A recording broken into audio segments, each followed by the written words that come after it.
Hello, ഇന്ന് ഞാനും ചേച്ചി ഒപ്പാട്ട് ഇറങ്ങി. ഞാൻ ക്ലാസ്സിക്കും ചേച്ചിൻ്റേതായിട്ടുള്ള വേറൊരു ആവശ്യത്തിന്. റോട്ടുമ്മക്ക് എത്തിയപ്പോൾ തന്നെ അച്ഛൻ്റെ വണ്ടി കിട്ടിയോണ്ട് എത്തേണ്ട സ്ഥലത്ത് കറക്റ്റ് ടൈമിൽ തന്നെ എത്താൻ പറ്റിയിട്ടാ.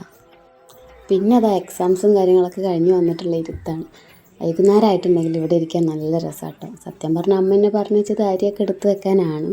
പക്ഷെ അമ്പലത്തിൽ നിന്നുള്ള പാട്ടും ഉണ്ടായിരുന്നു, നല്ല രീതിക്ക് കാറ്റുണ്ടായിരുന്നു, നല്ല സുഖം ഉണ്ടായിരുന്നു ഇരിക്കാൻ.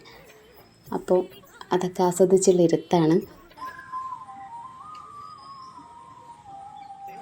ഉച്ചയ്ക്ക് എക്സാം എഴുതി കഴിഞ്ഞ് വന്ന ചോറും തിന്നൊരു ഉറക്കാട്ടോ. ആ ഉറക്കം കഴിഞ്ഞ് നീച്ചാൽ പിന്നെ കഞ്ചാവ് അടിച്ച കോഴിക്കളെയൊക്കെ കണ്ണും മോറൊക്കെ.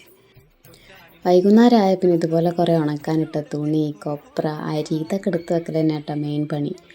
ഈ പറഞ്ഞതിന് എന്തായാലും ഒരു പണി ഇതാ ഇന്നത്തോടെ കുറഞ്ഞിട്ടുണ്ട്. മുന്നത്തെ ഒരു വീഡിയോയിൽ ഞാൻ കാണിച്ചിട്ടുണ്ടായിരുന്നു കൊപ്ര ആട്ടാൻ വെച്ചതും വെളിച്ചെണ്ണക്കായിട്ട് ഉണക്കാൻ വെച്ചതൊക്കെ. ഇത്രത്തോളം വെളിച്ചെണ്ണ നമുക്ക് അതിൽ നിന്ന് തന്നെ കിട്ടിയിട്ടോ.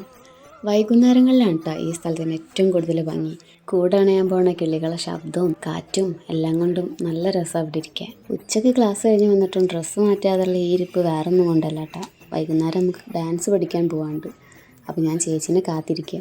കുറച്ച് കഴിഞ്ഞപ്പോൾ തന്നെ ചേച്ചി വന്ന് ഞങ്ങൾ ചായയൊക്കെ കുടിച്ച് ഇതാ ഈ മുതൽ എൻ്റെ വേറൊരു അനിയനാണ് കേട്ടോ. ഇരുന്ന് പറയുന്നത് ഇന്ന് സപ്പോർട്ട് ചെയ്യുന്നല്ല, തളർത്തലോട് തളർത്തല.